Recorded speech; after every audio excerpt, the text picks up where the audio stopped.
Bienvenue dans notre méditation « Sa grâce nous suffit » qui a pour titre « La langue connectée au cœur ». Qu'il ne sorte de votre bouche aucune parole malsaine, mais s'il y a lieu, quelques bonnes paroles qui servent à l'édification nécessaire et communiquent une grâce à ceux qui l'entendent. Éphésiens 4, verset 29.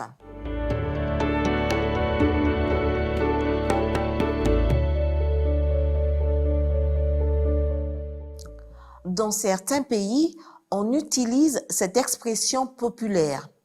Il a la langue connectée aux pieds parce qu'à chaque fois qu'il parle, il met les pieds dans le plat. En parlant de quelqu'un dont les mauvaises paroles sont synchronisées avec une mauvaise conduite. Dans le texte d'aujourd'hui, Paul nous exhorte à ne laisser sortir de notre bouche aucune parole malsaine, c'est-à-dire négative, sans valeur ou malveillante. La parole ne vient pas de la bouche.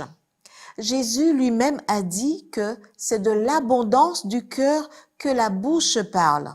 Matthieu 12, verset 34. La grâce du Christ transforme l'être tout entier, même notre façon de parler. Le pécheur a la bouche fermée à propos de Dieu.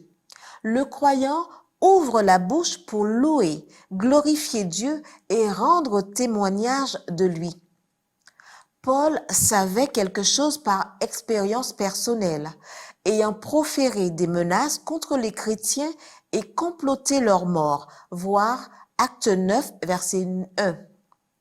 Il avait fini par ouvrir la bouche pour publier clairement le salut en Christ, voir Éphésiens 6, verset 20, 2 Timothée 2, verset 10 et 2 Timothée 3, verset 15. Nous passons de paroles malsaines qui blessent et tuent à des paroles qui guérissent et vivifient.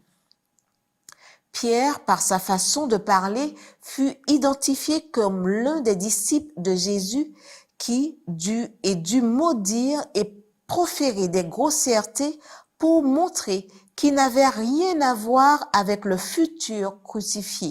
Voir Matthieu 26, versets 72 à 74. Beaucoup sont influencés, en bien ou en mal, par nos paroles et tout ce que nous exprimons. Considérant cela, Robert Rong recommande les étapes suivantes. Penser, observer, écouter et seulement après parler. Un esprit pour penser, des yeux pour observer, des oreilles pour écouter et une bouche pour parler. C'est à ce moment-là et seulement à ce moment-là que nous serons en mesure de transmettre quelque chose de transcendant.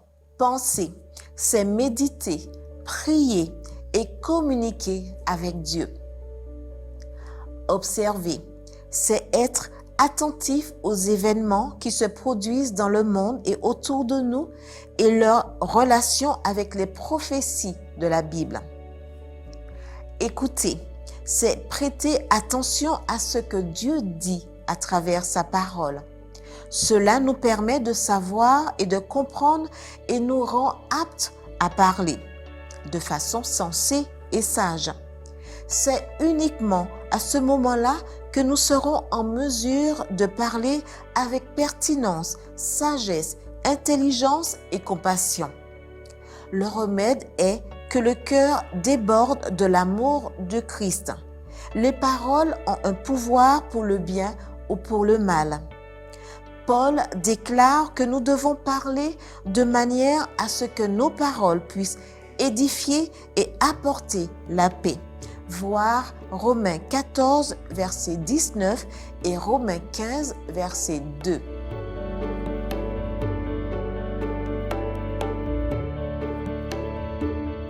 Avec le Christ, nos paroles peuvent guérir au lieu de blesser, bénir au lieu de maudire, construire au lieu de détruire, consoler au lieu d'accuser.